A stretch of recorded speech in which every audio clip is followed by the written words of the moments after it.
प्रथम भारतीय संविधान के निर्माता परम पूज्य बाबा साहब डॉक्टर B.R. अम्बेडकर के चरणों में कोटि कोटि नमन है। आज गांव मालसियाना में इस कार्यक्रम के मुख्य वक्ता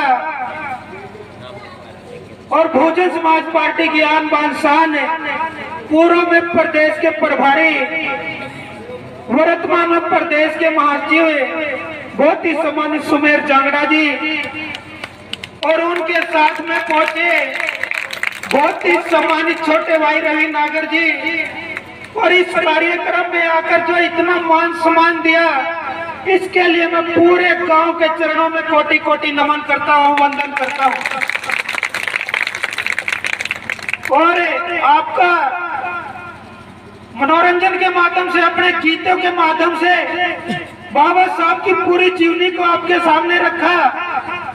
मैं भाई को सैल्यूट करता हूं, भाई सोनी सिवाने के लिए एक बार जोरदार तालियां।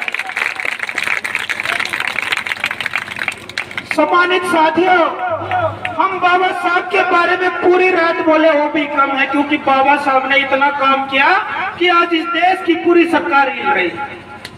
हम आज की जो समस्याएं हैं उन पर बात करेंगे। बाबा साहब ने अंतिम समय में कहा था कि मैं इस कार्यों को बड़ी मुश्किल से, बड़ी कठिनाई से यहाँ तक लेकर आया हूँ, हो सके तो इसे आगे बढ़ाना, अगर इतना भी ना कर सको तो इसे पीछे भी मत जाने देना। सम्मानित साथी, ये बाबा साहब ने कहा। आज हमारा कार्य कहाँ जा रहा है? बाबा साहब ने 1950 के अंदर संविधान दिया और इस देश के लिए, सर्व समाज के लोगों के लिए, सर्व समाज की महिलाओं के लिए सरकूर के दरवाजे खोले गए, कॉलेजों के दरवाजे खोले गए और उनका इलाज के लिए हॉस्पिटलों के दरवाजे खोले गए। लेकिन आज क्या किया जा रहा है? सम्मानित साथियों, हम बाबा साहब के बच्चे हैं, हम बाबा साहब की संतान हैं, लेकिन आज स्कूलों के दरवाजे बंद कर रही है सरकार। हम क्या कर रहे हैं? सवाल ये उठता है कि हम क्या कर रहे हैं? हम सो रहे हैं, हमें पता नहीं हमारी मूवमेंट कौन सी है। आज जब बात हो रही थी ये सामाजिक कार्यक्रम, मैं बताना चाहता हूं, जब तक बहुजन समाज पार्टी की नहीं बनी और बनने के बाद जब 3 MP आए थे ना 1980 के अंदर, तो बाबा साहब का किसी ने पहली बार सम्मान किया तो मात्र एक ही पार्टी और बहुजन समाज पार्टी, जिन्होंने बाबा साहब को भारत रत्न दिलाने का काम किया। उसके साथ साथ बाबा साहब को भारत रत्न तो दिलाया ही, और इस देश के अंदर एक ऐसी विचारधारा पैदा की जो इस देश की मनुवादी पार्टियों ने नीचे दबना दी थी, मिट्टी में दबना दी थी। ऐसे महान साहब काशीराम ने उस विचारधारा को स्थापित किया, और आज आपके सामने जो ये फोटो आया बाबा साहब का, ये भी बहुजन समाज पार्टी की देन है। सम्मानित साथी, मैं इसलिए कह रहा हूँ ये बात क्योंकि बहुजन समाज पार्टी ने बाबा साहब के लिए काम किया है, और मैंने भी चुनाव लड़ा। और एक बात थी जो बाबा साहब कहते थे कि बाबा साहब का मिशन कौन सा, बाबा साहब क्या चाहते थे, बाबा साहब का जो उद्देश्य था वो क्या था?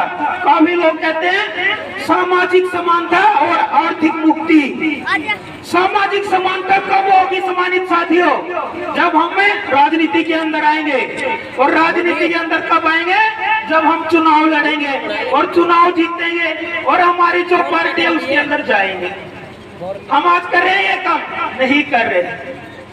सामाजिक समानता जब भी होगी जब हम पॉलिटिकल रूप से, राजनीतिक रूप से मजबूत होंगे।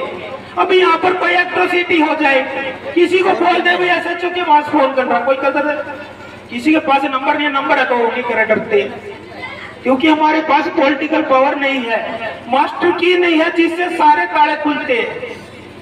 हमने चुनाव लड़ा, ओपन में लड़ा, सेकंड नंबर पर रहे, लेकिन उन लोगों को यह पता लगा ये लोग जीते और बाबा साहब की संतान है। आज मैं ये इसलिए कह रहा हूँ कि आने वाले टाइम में 2024 दूर नहीं है।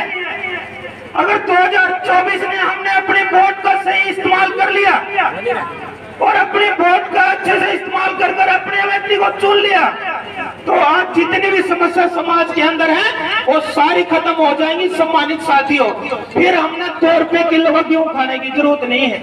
आज मेरे सामने जो ये बच्चे बैठे हैं, ये बच्चे गवर्नमेंट स्कूल में पढ़ते हैं। अगर इनका मैं IQ टेस्ट कोई इनको जिस क्लास में है उस क्लास का कुछ नहीं आता।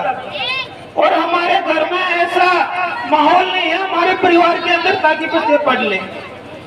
महिलाओं से विशेषकर कहना चाहता हूँ, जो छोटे बच्चे हैं घर के अंदर, वो उनको सुबह नुला दिला कर स्कूल में भेजो और आने के बाद उसकी कॉपी चेक करे वो काम करे या ना करे। क्योंकि हमने अपनी जिंदगी से जैसे तैसे कर काट ली, हम पहुंच गए इस पड़ाव तक, लेकिन जो बच्चे आज स्कूल में जा रहे हैं वो इस पड़ाव तक भी नहीं पहुंच पाएंगे। सम्मानित साथियों, आने वाली परिस्थिति इतनी मुश्किल हो जाएगी, इतनी कठिनाइयां आ जाएंगी कि हमारे बच्चों का भविष्य खतरे के अंदर चला जाएगा।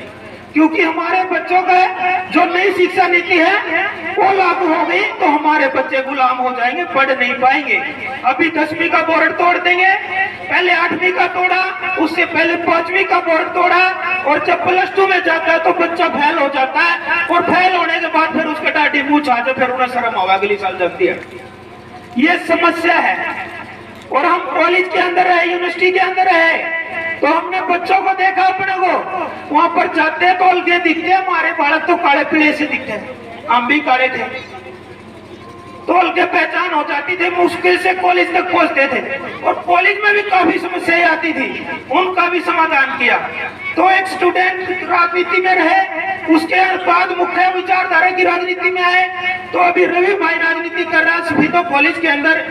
कोई भी मेरी बहन, कोई भी भाई वहाँ एडमिशन ले या कहीं भी ले, किसी भी चीज की जरूरत है तो भाई के पास कॉल करे या उसका काम करने का काम करेगा पूरा सम्मानित साथी। इसके साथ साथ अगर किसी भी देश की प्रगति के पैमाने को मापना है तो आज 50% महिलाएं बैठे हैं, 50% पुरुष बैठे हैं। मैं इसलिए यह बात कह रहा हूँ कि किसी भी देश की प्रगति के पैमाने को मापना है या किसी भी समाज की प्रगति के पैमाने को मापना चाहता तो उस देश के अंदर, उस समाज के अंदर महिलाएं कितनी पढ़ी लिखी हैं, महिलाएं कितनी बिजनेस के अंदर हैं, महिलाएं कितनी सिविल जॉब पर हैं या महिलाएं कितनी राजनीति पर हैं, उसके आधार पर उस देश और उस समाज की प्रगति के पैमाने को मापा जाता है। सम्मानित साथियों, आज अमेरिका है, ऑस्ट्रेलिया, जापान, ब्रिटेन है, वो विकसित क्यों है? वो इसी के कारण है क्योंकि वहाँ पर महिलाओं को समान अधिकार है और उनको समान दृष्टि से देखा जाता है। वो हर फील्ड में काम करती हैं। आप किसी पेट्रोल पंप पर रात को जाओगे तो रात में महिलाएं वहां पर तेल डालती मिलेगी,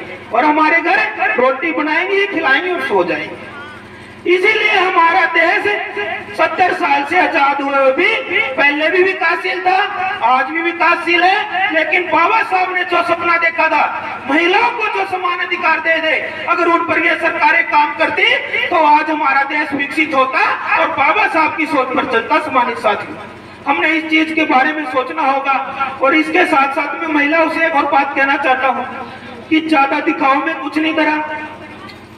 अभी मैं किसी से पूछ लूं उठा के, किसी का टेस्ट हुआ है कि उसमें कितना ब्लड है, किसी के पास शरीर के अंदर पूरा ब्लड नहीं पाएगा। किसी से ये पूछ लो कि उसकी संदूक के अंदर, उसकी अलमारी के अंदर कितने सूट हैं, तो 100 200 पा जाएंगे। लेकिन अगर ये पूछ लो कि रसोई के अंदर घी कितना, कोई 1 किलो देसी घी नहीं पाओ, क्या पता। ऐसी समस्या है। और जब हमारे परिवार के अंदर कोई बिटिया आती है शादी के बाद, उसका जब गर्भ प्रवेश होता है, उसके बाद ऐसा माहौल बना देते हैं जैसे कोई पाकिस्तानी आ गई हो। जो भैया की जो उसकी ननद होती है वो भी ऐसा माहौल पैदा कर देते और उसकी सासू भी। और फिर क्या होता है, उसकी थोड़े दिन बाद उसके वो बच्चे को जन्म देती है। जब बच्चे को जन्म देती है तो सबसे बड़ी समस्या क्या आती है, जैसे ही हम हॉस्पिटल जाते हैं तो HP टेस्ट होता है, HP खून का। 90% महिलाओं में खून की कमी है। जाते ही फिर ऑपरेशन से बच्चा होता है। जो ऑपरेशन से बच्चा पैदा होता है वो शारीरिक रूप से मजबूत नहीं होता और उसी के कारण वो मैथ साइंस नहीं पढ़ पाता, उसके जल्दी चश्मे लग जाते हैं और बच्चों से कम ग्रोथ करता है। तो मैं आपसे इतना कहना चाहता हूँ कि ज्यादा दिखाओ पे कुछ नहीं है, सूट साट कम ले आओ, अच्छे ले आओ, अच्छे दिखो। अगली बार अपने मायके जाए जो भी मेरी माता, तो वहां पर जाकर अपने भाई से कहना, भाई सूट से धो देती अच्छे, लेकिन 2 किलो देसी घी जरूर बांध दिए, जिससे आपके बच्चे खाए, आपका परिवार खाए और बच्चे मजबूत हो, ताकि मैथ साइंस भी पढ़ लें, खेलों में भी एक आधा मेडल लिया हुआ है। आजकल एक बात चली हुई है कि जाट आ गया और मेडल आ गया। तो हमारे जिन्हें खो ने बाबा साहब जैसे महान योद्धा को जन्म दिया, मानव साहब काशीराम को जन्म दिया, उस समाज के बच्चे क्यों नहीं आज मेडल ले रहे, क्यों नहीं आईएएस बन पा रहे, क्यों नहीं एसपी बन पा रहे, क्यों नहीं मुख्यमंत्री बन पा रहे? इसका कारण क्या है? इसका हमने उत्तर ढूंढना है। इसका उत्तर यही है कि अपने बच्चों को अच्छा खाना दो, अपने आप को अच्छा रखो और समाज के अंदर एक अच्छा मैसेज दो। आज बाबा साहब का जो जन्मदिन हम यहाँ पर मना रहे हैं, वो जब भी सफल होगा जब यहाँ से हम कुछ सीख कर जाएंगे। और अगली बार जब कोई कार्यक्रम यहाँ हो तो एक टेस्ट जरूर लेना बच्चों को। ये जो लाइब्रेरी है, जो इसमें पढ़ते हैं, जो भी यहाँ पर फर्स्ट आएगा गांव के अंदर, जब कॉलेज में एडमिशन लेगा तो उसकी पूरी फीस देने का काम करेंगे। सम्मानित साथियों से कितनी है पिछला। इन्हीं शब्दों के साथ आपका बहुत बहुत धन्यवाद। सभी को फिर से जय भीम, जय भारत, नमो बुद्धाय। मेरे से कोई गलती हो तो माफ करना।